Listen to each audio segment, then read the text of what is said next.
चंदन जी एगो छला बिहार के गाइयो तो कोनो गाना।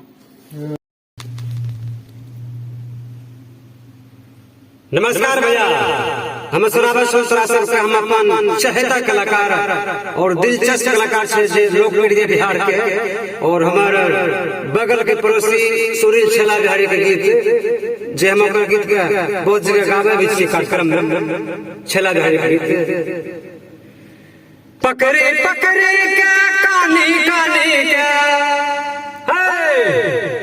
पकड़ी पकड़ी के कानी कानी के सबके सुनाबै छै आपन हाल।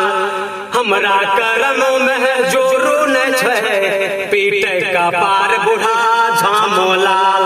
हमरा करम में जोरू न छै पीटे का पार बूढ़ा झामोलाल।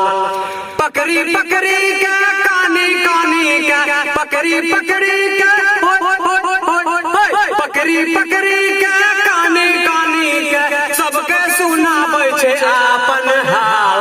हमरा करम में जोरू न छै पीटे का पार बूढ़ा झामोलाल। हमरा करम में जोरू न छै पीटे का पार बूढ़ा झामोलाल।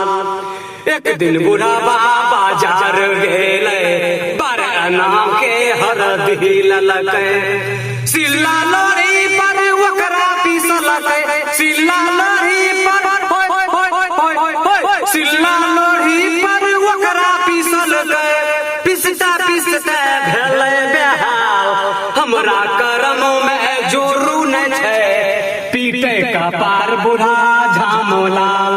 हमरा करम में जोरू न छै पीटे का पार बूढ़ा झामोलाल।